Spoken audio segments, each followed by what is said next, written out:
Magandang araw mga kaibigan. Update muna tayo sa ating fund drive for the Brave 14 plus 3 Marines. As of now, may naipon na naman tayo na 12,000 pesos sa ating GCash number na kailangan nila ng tulong ngayon dahil may hinihintay silang warrant of arrest na ang recommended bail is 100,000 each of them. Kaya kailangan nila ng 1.5 million. So ito ang GCash number natin ngayon, 0999-191-4876.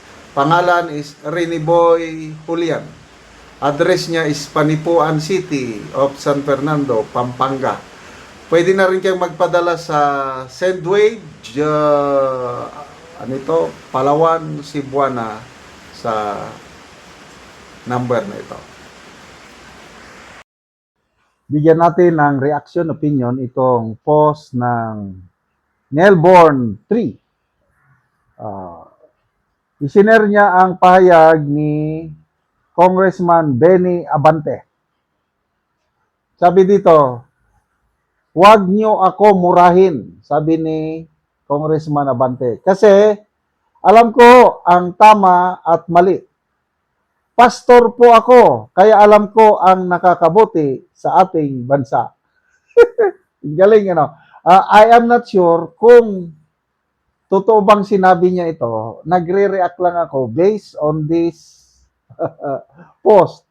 Okay, huwag niyo ako murahin.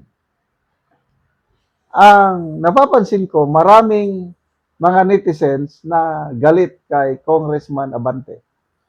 Kaya kahapon yung balita, inilabas ng Supreme Court yung final ruling nila na ibinabasura ang second placer rule na kung hindi ka pwedeng maupo sa posisyon. Kahit na disqualify yung nanalo, hindi pwedeng second place ang pupunta doon. Yan, nag-rule na with finality ang Supreme Court. So marami ang umaasa na baka mapalitan na rin si Abante. Kasi yung na-disqualify na kandidato, yung nanalo, si Oy, Jewel Oy, nagsampa ng petition sa Supreme Court. Baka darating ang panahon, mag-desisyon ng Supreme Court, masisibak din si Abante. Yun, sa tingin ko maraming matutuwa kung masisibak siya. Kasi marami talagang galit sa kanya. Minumura siya. Okay, sabi niya, alam ko ang tama at mali dahil pastor ako. Diyan tayo ngayon magkakatalo. Hindi porke pastor ka, lahat tama ng ginagawa mo. Example, matandaan ko tele-evangelist, Jimmy Swaggart ba yun? Sikat na sikat nung anong mga dekada yon, 1980s or 90s. Very sikat. Sobra pa sa pastor yun. Anong nangyari? Nagkasala sa babae. And then, marami akong alam, hindi ko na lang babanggitin, mga simbahan nagkawatak-watak dahil sa hindi magandang pamamahala ng pastor. So, hindi dahil na pastor ka is exempted ka na sa tukso. Mas tinutso pa nga ni Satanas ang mga pastor kasi nga, sila yung influencer . Once na na-down ang pastor, maapektuhan ang sa baba. Kaya it's not a guarantee na kung pastor ka, Okay, sa Amerika, ang daming mga pastor na sikat. Kailang ang yayaman nila. Mayroon akong pastor na palaging pinapanood noon. Ang galing niya mag-preach, only to find out, ano pala siya? False pastor o false prophet. Kaya nga, tama yung nakalagay sa Bible na in the last days, false teachers, false prophets, false pastors will arise. And yan na ang, ano ito, one of the indicators na malapit na ang pagbabalik ng Panginoon. So, marami akong kaibigan na Baptist pastors. Sabi ng mga ay, hindi namin kasama yan. Ginaganyan nila si Pastor Abante. Meron mga grupo ng Baptist pastor na nagpunta sa opisina ni Senator Alan Peter Cayetano nung siya pang Senate President. At nag-submit sila ng parang manifesto supporting the leadership of Senator Alan Peter. Mga Baptist ito At sinabi nila sa manifesto nila na hindi nila kasama, dinidisown nila si Pastor Benny Abante. Kasi lumabas yung mga issue sa kanya, yung mga mamahaling relo. Kailan ba ito? Nakalimutan ko yung pangalan ng relo niya na naispatan ng mga netizens. Abot ng how many million pesos? 20 million ata. Tapos mga expensive na mga ari-arian, mga kotse ata, mga ano. So, madaling magsalita na pastor ako, kailangan depende sa buhay ng tao.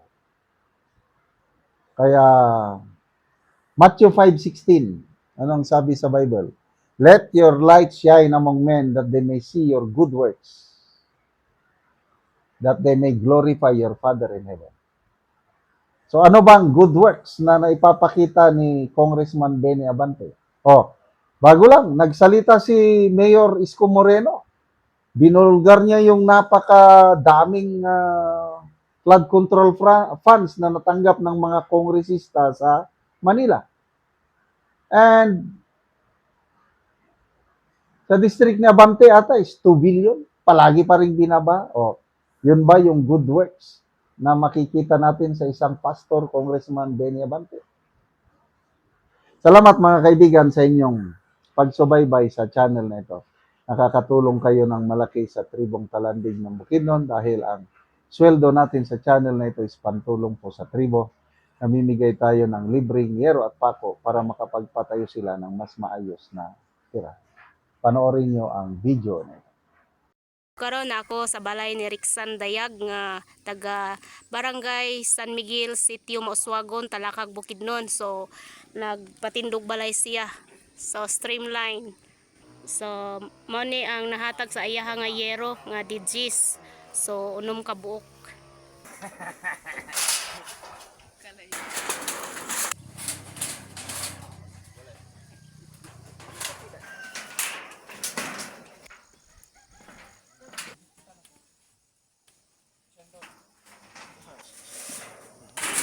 Ang hatag nga digis so 218 o ang diotson 96 o total tanan 314 tanan ang nahatag sa mga tao nga yero. So dako lang kay nga tabang sa mga tao nga nagkinahanglan.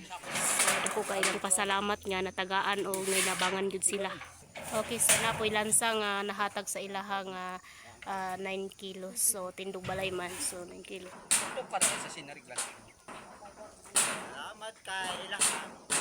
O karon so humanagyod ang ipatindog balay nga streamline og humanagyod og atop so nindot na kayo.